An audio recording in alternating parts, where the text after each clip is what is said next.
నమస్తే అందరికీ. ఇవాళ మీ ముందుకు ఒక మంచి న్యూస్ అయితే నేను తీసుకొచ్చిన. ఎందుకు అంటే మంచి న్యూస్ అంటే ఇది అందరు చూసిందే. కాకపోతే ఏంటంటే ఇది తెలుసుకోనన్నా ఆడవాళ్ళు ఇకపై జాగ్రత్త పడడానికి నా వంతుగా నేను కొన్ని విషయాలు చెప్పడానికి అయితే వచ్చిన. సో ఇది లేటెస్ట్గా జరిగిన ఒక వీడియో, అంటే ఇప్పుడు ప్రజెంట్ ట్రెండింగ్ నడుస్తున్న వీడియో ఇది. సోషల్ మీడియాలో కానీ శాటిలైట్ ఛానల్స్లో కానీ ప్రతి దగ్గర కూడా ఈ విషయం ఇప్పుడు చాలా వైరల్ అయింది. ఏంటంటే ఎంత కోపం ఉన్నా భార్య పైన ఇంత దారుణంగా చంపిన వీడియో మాత్రం చరిత్రలో ఇప్పటివరకు మనం చూడలే. అంటే ముక్కలు చేసేసిరు, లేకపోతే తలకాయ తీసేసిరు, లేకపోతే కాల్చిరు, లేకపోతే పెట్రోల్ పోసిరు, గ్యాస్ సిలిండర్ విప్పిరు, చాలా విధాలుగా చాలా వీడియోలను అయితే మనం చూసినాం. కానీ ఇంత ఘోరంగా ఇంత క్రూరంగా చేసి మిక్సీలో కూడా ముక్కల్ని నరికి మిక్సీలు వేసి, అంటే ఆనవాళ్ళు దొరకకుండా చెరువులో పడేయడానికి ఇంత ఘోరంగా ఒడిగట్టిన ఈ గురుమూర్తి మాజీ ఒక జవాన్ అంట. సో మరి ఏ విషయంలో ఇంతగానం హట్ అయ్యిండు మనోడు? ఏంది అసలు ఇంత హట్టు కావాల్సిన అవసరం ఏముంది? తనేమన్నా తప్పు చేసిందా, లేకపోతే తనకు ఏమన్నా ఎక్కడన్నా రెడ్ హ్యాండ్గా దొరికిందా, లేకపోతే ఇతను ఆర్మీలో ఉన్నప్పుడు ఎవడన్నా అంటే ఎప్పుడన్నా వేరే వాడితో ఏమన్నా అక్రమ సంబంధం పెట్టుకుందా, ఏదనేది ఇంకా మనకైతే క్లుప్తంగా తెలియలేదు. కాకపోతే మాత్రము అంత ఘోరంగా చంపడానికి మాత్రం పెద్ద కారణమనే ఉంటుందని నేనైతే అనుకుంటున్నా. ఎందుకంటే తనకు తెలుసు ఆల్రెడీ ఒక జవాను, రూల్స్ రెగ్యులేషన్స్, పోలీసులు ఏ విధంగా నన్ను పట్టుకుంటే ఏ విధంగా నేను జైలు పాలవుతా, ఎన్ని సంవత్సరాలు ఉంటా, దీనికి నాకు ఉరిశిక్ష పడే అవకాశం కూడా ఉంటుంది అని కూడా మనోడికి తెలిసి కూడా ఇంత దారుణానికి ఒరిగట్టిందంటే నేనేమనుకుంటున్నా అంటే ఈ అమ్మాయి ఏమన్నా అతన్ని ఏదైనా మోసం చేసిందా, లేకపోతే ఇతనికి తెలియకుండా మన అక్రమ సంబంధం పెట్టుకుందా అనేది ఇంకా మనకైతే క్లుప్తంగా తెలియలేదు. ఒకటైతే నాకు బాగా అర్థమవుతుంది, ఇలాంటి మూర్ఖుణ్ణి ఇంత దారుణంగా చూసిన తర్వాత ఆడవాళ్ళు ఇక నుంచి అన్నా మీరు మేలుకోవాలి. ఇతను ఎట్లా చంపిండి అనేది ఒక్కసారి మీరు వీడియోలు కింద చూస్తే మీకు ఏమేమి ఉంటాయి అసలు మీరు అన్నీ చచ్చిపోతారు. మీరైతే దారుణంగా ఒక మొగుడిని చూస్తే మాత్రం ఇంట్లో ఉరేసుకొని చచ్చిపోవాలన్నంత అదవుతుంది. అసలు ఏందండి ఆ దారుణంగా దంపడం? అసలు ఎంత దారుణం అంటే ముక్కలుగా నరికి దాన్ని మిక్సీలో వేసి ఆ పౌడర్ని మళ్ళీ ఎండబెట్టి ఆ పౌడర్ని చెరువులో కలపడం ఏంటండి? అసలు ఎంత దారుణం అది. దానికి మళ్ళీ అతను చెప్పిన విషయం ఏంటంటే మటన్ షాప్లో ఎట్లయితే మనం ముక్కలు నరుకుతామో ఆ ముక్కలు నరకడానికి మనోడు ఒక కుక్కని చంపి ఆ కుక్కని ఫస్ట్ ప్రయోగంగా చేసి దాని తర్వాత మనోడు ఈ అమ్మాయిని నరికిండు అని అంటే అసలు చెప్పేది నిజమా అబద్ధమా అనేది ఇప్పటికీ పోలీసులకు తలపట్టుకోవాల్సిన విషయం ఇది. నిజంగా ఇది నిజమా అబద్ధం అనేది కూడా ఇంకా ఇప్పటివరకు తెలియలే. ఎక్కడ కూడా ఆనవాళ్ళు కూడా లేవు. అంటే నిజంగా మనోడు ఏదైనా చేసి ఇట్లా చెప్తున్నాడా, లేకపోతే మనోడు వైరల్ కావడానికి చెప్తున్నాడా ఏందనేది కూడా ఇప్పటికీ పోలీసులకు అంతుపట్టని విషయం ఇది. నేను ఏమనుకుంటున్నా అంటే ఇప్పటి నుంచి అంటే ఇంత దారుణంగా చేసిన ఒక మనిషిని మనమైతే ఒకసారి ఆలోచించాల. ఏ విధంగా అంటే ఇట్లాంటి నిజంగా అంటే జరిగిందా జరగలేదా అనేది మనోడు చెప్తున్నాడు, ఇంకా మనకైతే క్లారిటీ రాలేదు. నిజంగా ఒకవేళ జరిగితే ఎంత దారుణంగా ఉంటుంది. కాబట్టి ఆడవాళ్ళు ముఖ్యంగా తెలుసుకోండి అమ్మ, మీరైతే ఇలాంటి భర్తలుగినా మిమ్మల్ని కొట్టడం కానీ, రాసి రంపాలు పెట్టడం కానీ, లేకపోతే మిమ్మల్ని ఇబ్బంది పెట్టడం కానీ, కట్నం తెమ్మని కానీ, లేకపోతే ఆడపిల్లలు పుట్టారని చెప్పి మిమ్మల్ని చంపేయడానికి ఏదన్నా చిన్న ప్లాన్ చేసినా కూడా మీరు ఎంత తొందరగా అయితే అంత తొందరగా ఇలాంటి మూర్ఖుల నుంచి మీరు బయటపడడానికి ట్రై చేయండి. ఎందుకంటే ఒక ఇష్టం లేని మగవంతో మీరు ఎన్ని సంవత్సరాలు సంసారం చేసినా వాడికి ఏదో విధంగా మిమ్మల్ని చంపడానికో లేకపోతే ఇంకోటి చేయడానికో ఆలోచిస్తాడు తప్ప వాడు మిమ్మల్ని ఏదో మంచి చేసుకొని ఉండాలని మాత్రం ఎప్పుడు అనుకోడు. ఎందుకంటే వాని దృష్టిలో ఆల్రెడీ నువ్వు నెగిటివ్ అయిపోయి ఉంటావు. ఏ విషయంలో అనేది ఒకటిదాన్ని మనం చెప్పుకోవడానికి లేదు.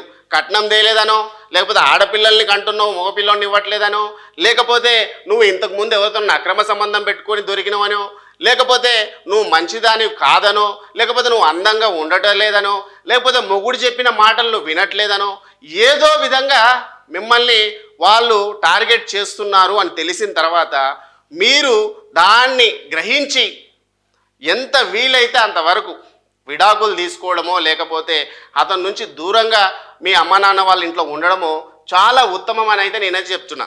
ఎందుకు అనంటే, ఎందుకండి ఒక ఇష్టం లేని భర్త దగ్గర ఉండి మీ చావును మీరు కొని తెచ్చుకుంటారు? ఇంత దారుణంగా చంపే మొగజాతి ఉన్నప్పుడు మరి మీ ఆడవాళ్ళు ఏం చేస్తున్నారు? ఎందుకు వాడిని పట్టుకొని టార్గెట్ చేస్తున్నారు? ఎందుకు వాడిని పట్టుకొని వాడు చంపేదాకా తెచ్చుకుంటున్నారు? ఏం మీరు బతకలేరా? మీరు సొంతంగా ఉండలేరా? మన సమాజంలో మీకు కొంచెం చిన్నచూపు అయి ఉండొచ్చు, కానీ ప్రాణాలు అయితే మిలుగుతాయి కదా. మీ పిల్లలకు మీరు అనాథలు చేయకుండా అయితే ఉంటారు కదా. కాబట్టి నేనైతే చెప్పదలుచుకుంది ఏంటంటే, ఇలాంటి ఒక మూర్ఖుడిని చూసిన తర్వాత అయినా మీరు మారి అలాంటి భర్తలు ఎవరైనా ఉంటే ఇమ్మీడియట్లీ ఆ విడాకులు తీసుకొని పక్కకు జరిగిపోండి. ఎందుకు చెప్తున్నా అంటే, మీరు చనిపోయిన తర్వాత మీ పిల్లలు అనాథలు అవుతారు, మిమ్మల్ని కన్న తల్లిదండ్రులు కూడా అనాథలు అవుతారు.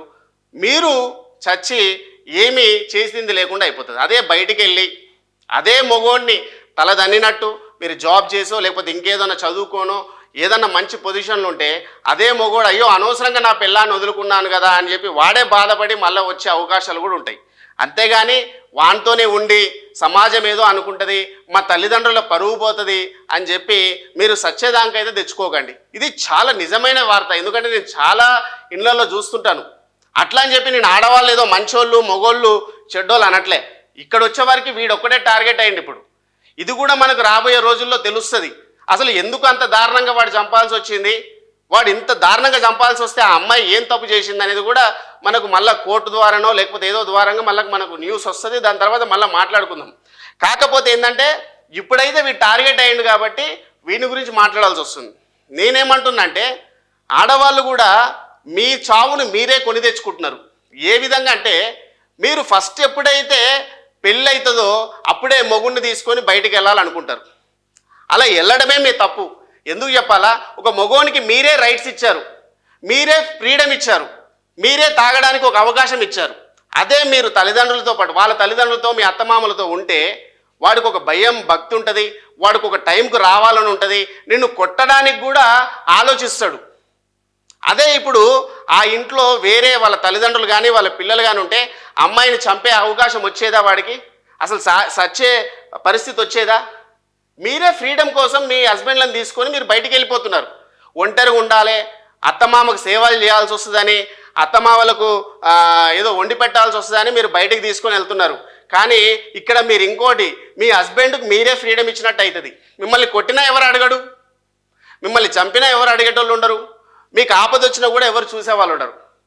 అప్పుడు భర్తకు మీరే ఛాన్స్ ఇచ్చినట్టు కదా. కాబట్టి ఇప్పటి నుంచి అయినా కొంత ఆడవాళ్ళు మీరు నలుగురిలో ఉంటేనే మీకు క్షేమం, నలుగురిలో మీరు ఉంటేనే మీకు ధైర్యం. కాబట్టి మీరు ఇలా ఎవరైతే ఒంటరిగా ఉండే ఆడవాళ్ళు ఎవరైతే ఉన్నారో మీ హస్బెండ్ ఫస్ట్ ఎలాంటి వాడో తెలుసుకోండి. ఇక నుంచైనా జాగ్రత్తగా ఉండండి. తప్పులు ఏమైనా చేస్తే అవి చేయకుండా చూసుకోండి. లేదా మీరు కూడా ఇలాంటి పరిస్థితే మీకు వస్తుంది. కాబట్టి నేను ఒకటే చెప్పదలుచుకున్నా, ఆడవాళ్ళు మీ చావు మీరే కొని తెచ్చుకుంటున్నారు. మీరెంత ఫ్రీడంగా బతకాలనుకుంటున్నారో, మీరెంత జల్సాకి ఎంజాయ్కి అలవాటు పడతారో మీ చావు కూడా అంత తొందరలోనే వస్తుంది. ఇది చూసిన తర్వాత మారండి.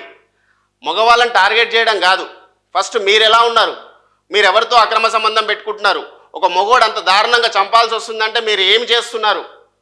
ఎందుకు? వాడికి వాళ్ళ అమ్మ ఉంది, వాళ్ళ చెల్లి ఉంది, వాళ్ళ అక్క ఉంది, వాళ్ళ బిడ్డ ఉంది, అయినా కూడా నిన్ను ఒక టార్గెట్ చేస్తున్నాడంటే నువ్వు వాడిని ఎంత టార్చర్ పెడుతున్నావు, ఏ విధంగా టార్చర్ పెడుతున్నావు?